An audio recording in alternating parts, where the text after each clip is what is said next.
Damos la bienvenida al ministro Juan Carlos Ceballos, ministro de Salud. Ministro, buenos días, bienvenido. Buenos días, Janet. Un gusto estar con usted. Quisiera empezar hablando directamente de la provincia de Pichincha, que ya se ha catalogado como que siguen incrementando los casos de contagios de COVID-19 y hoy se dice que estamos apenas a 12 casos de lo que se registró en su momento en la provincia del Guayas, en donde se vivió una emergencia y pues un pánico generalizado por las consecuencias del COVID-19. ¿Cuál es la evaluación, cuál es el balance que usted nos puede dar a hoy de lo que está sucediendo?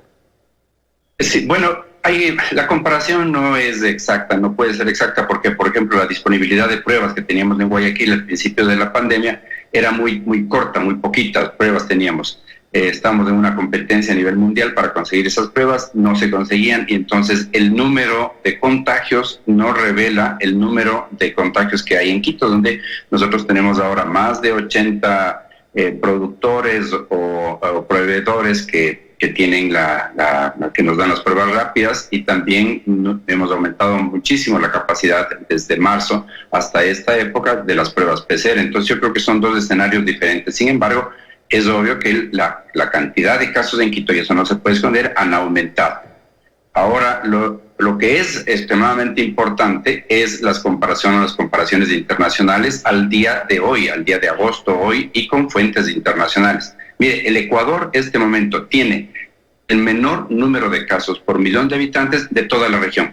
Chile, Panamá, Brasil, Perú, Bolivia, Colombia, inclusive Argentina es menos y controlado, digo yo, por 1 millón de habitantes. El Ecuador está con 5.359 casos por millón de habitantes y el más alto, que es Chile, es de 19.601, es decir, casi 4 veces la cantidad. Entonces, en Pichincha hemos hecho controles que son muy buenos. Por ejemplo, estamos en 11 distritos, estamos trabajando con la comunidad, estamos capacitando a la comunidad, las hemos integrado para la solución del problema. No le estamos culpando, le estamos dando la oportunidad de que trabaje con nosotros. Y eso se ha hecho con los técnicos de atención primaria de salud a través del médico de barrio. Esas son las acciones que estamos haciendo. Ministro, quisiera consultarle algo sobre el tema del manejo de las cifras, que quizás es lo que produce este impacto y esta evaluación tal vez equivocada de lo que está sucediendo en el país. ¿Por qué no se hacen los análisis también por el número de habitantes en las provincias y simplemente se da los porcentajes acorde al número de casos y se compara con lo que se tiene a nivel nacional? Me explico mejor. No es lo mismo tener 17.910 casos en Pichincha que por ejemplo, que 4.026 casos en Azuay. Puede resultar mucho más grave la situación en Azuay porque por número de habitantes, el número de casos puede dar un porcentaje mucho mayor. ¿Por qué no se hacen los análisis de esa manera, ministro, que nos puedan dar un panorama muchísimo más claro y no hagamos esta competencia casi que de número de casos entre provincias? Entonces, ahorita se está haciendo esta evaluación quizás equivocada de que porque estamos igualando a Guayas, estamos peor que Guayas o que en cualquier otra parte del país, y quizá no es así. Claro, y tiene toda la razón, Dani, dice, debería hacer un tipo de comparación que sea mucho más precisa, que sea mucho más y que refleje la realidad de una mejor manera. Es así, es por esa razón por la cual yo le he dicho, con el contexto nacional, por ejemplo, nosotros tenemos que comparar con el resto de los países y el Ecuador, como digo, está lo más bajo, tiene el número, y ahí sí controlados por millón de habitantes de toda la región. Pero es una excelente idea hacerla, la vamos a considerar, porque yo creo que nosotros y ustedes nos ayudan en eso, de que nosotros podamos dar la mejor información. Pero el mapa que clásicamente se ha presentado y que hemos luchado, que no sean solamente el número de casos, sino el porcentaje, justamente en esa dirección, en presentar cuál es el porcentaje total de casos, pero hacerlo por densidad poblacional es una excelente idea. Pero ahora, también de la infografía, Daniel, lo que es de infografía, es interesante ver cuál es el porcentaje total de casos que existen en un momento dado y cuál es, por ejemplo, el número de casos que realmente están mejor, que mejoran los casos recuperados, los casos que han salido de alta hospitalaria, y eso representa el 92% de los casos, lo cual es también una muy buena noticia. Claro, pero eso también deberíamos saberlo versus versus el número de habitantes y comparado también con el porcentaje de recuperación que tienen otros países, para poder saber qué tan bien o mal estamos o qué tan bien o mal lo estamos haciendo. Ministro, es que el manejo de las cifras es lo que le va a ayudar a usted a tomar mejores decisiones. En este momento, por ejemplo, aquí en la provincia de Pichincha, estamos muy preocupados porque ese incremento de número de casos, no sabemos en este momento si la infraestructura hospitalaria da para atender ese número de casos, si tenemos que movilizar pacientes a otras provincias, como me parece que ha sucedido hacia la provincia del Guayas. Es decir, que debemos entender mejor la situación y entender mejor que las decisiones que se están tomando son las adecuadas. ¿Qué nos puede decir en ese sentido? De acuerdo a las cifras que tiene, ¿cómo está Pichincha en este momento?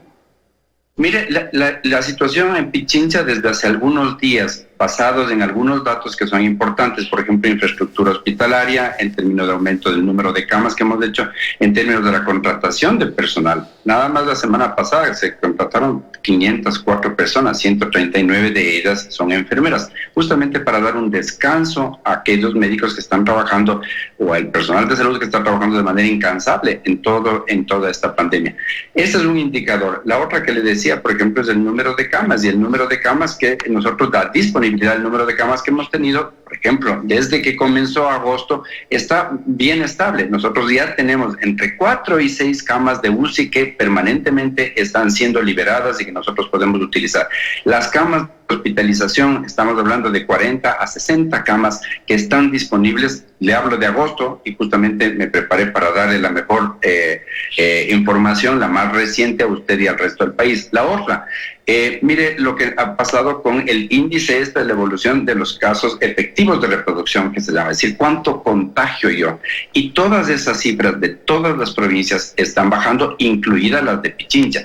Pichincha ha llegado este momento a estar bajo el 1, que es el índice ideal que nosotros vamos a tener. Esto no quiere decir de ninguna manera, y no quiero mandar el mensaje equivocado, errado. Estamos en medio de una pandemia, pero la manera como se ha manejado esta pandemia a nivel del país, no solamente a nivel de Pichincha, comparado, por ejemplo, con cualquiera de los países de la región, comparado con lo que sucedió en Guayaquil, que fue bien impactante al principio de marzo, es completamente diferente. Nosotros no hemos tenido esa curva exponencial, ni hemos tenido ondulaciones que son, con la capacidad sanitaria con la que contamos, controlables. Esa contención se ha hecho a nivel de los barrios y se ha hecho a nivel de la atención primaria de salud, cosa que los otros países no han hecho o no alcanzaron a hacer. Ahora, otra buena, sí, perdónenme, nada más para terminar la idea, otra cuestión que ¿por qué este éxito en el manejo de la pandemia del Ecuador reconocido a nivel internacional? Telemedicina. Nosotros preparamos a los médicos internistas, los médicos familiares, para que ellos puedan atender los pacientes. Hemos puesto en los 300, por ejemplo, en Pichincha nada más, 341 puestos de salud que tienen la situación de triaje. Eso se ha hecho.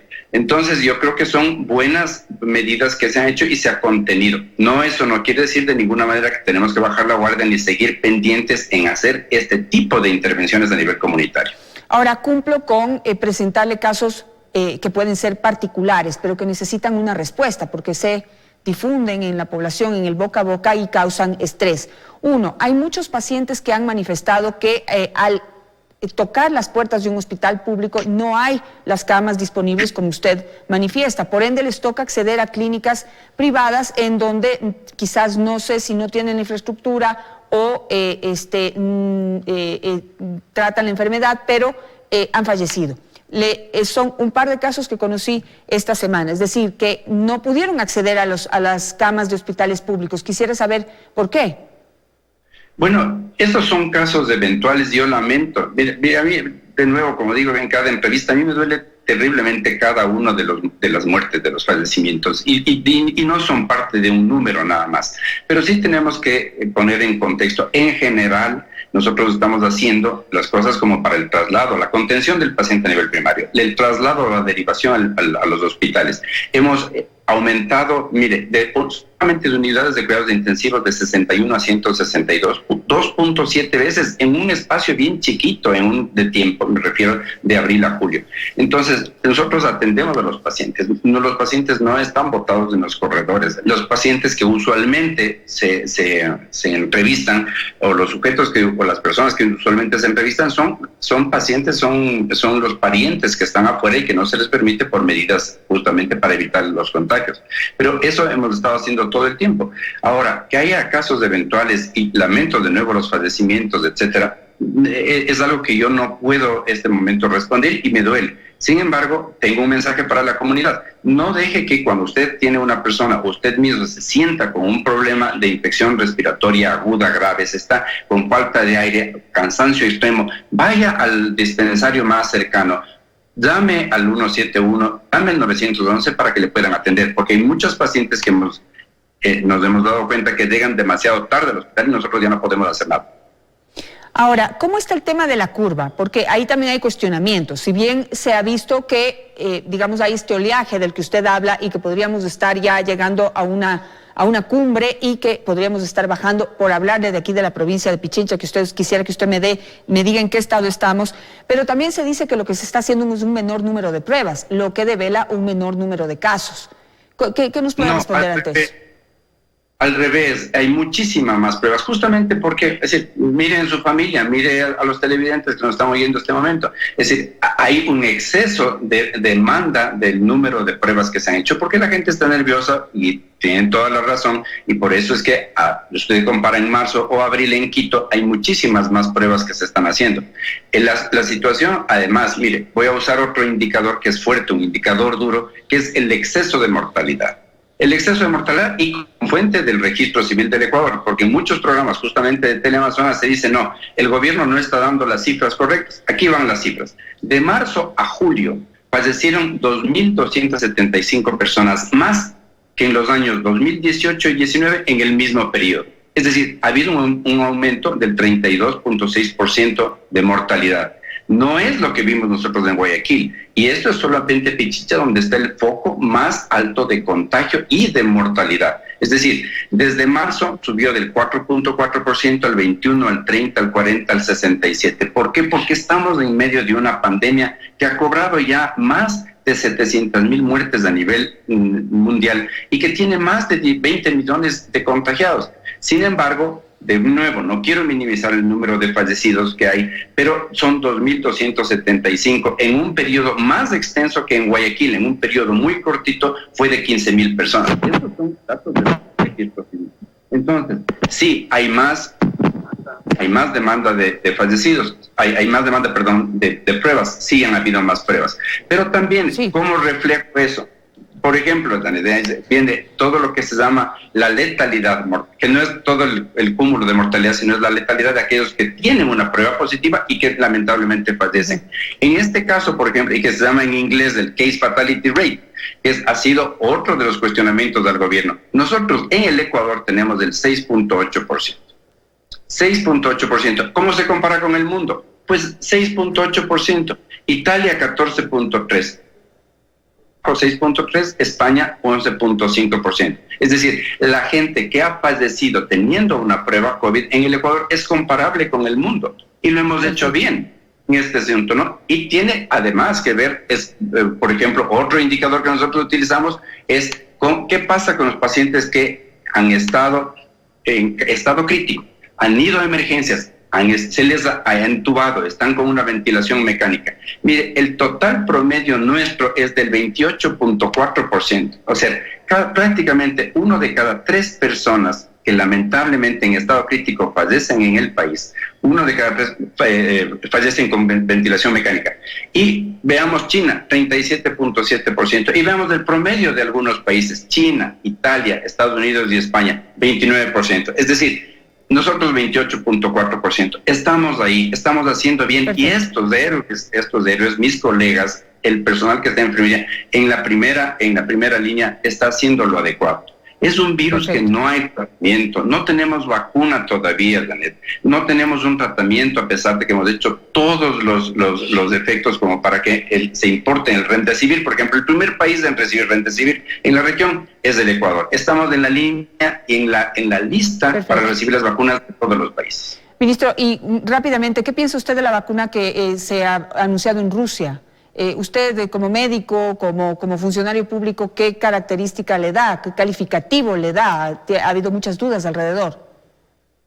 Yo admiro el coraje del señor Putin de haber puesto esa vacuna a su hija. No tengo detalles técnicos de una ficha que me pueda decir a mí esto funcionó o no funcionó. No tengo esa información. Y para eso necesitan eficacia y que no tenga efectos indeseables, efectos secundarios. Entonces eso, pues, nos hemos alineado con las otras vacunas, a pesar de que eventualmente nosotros podríamos...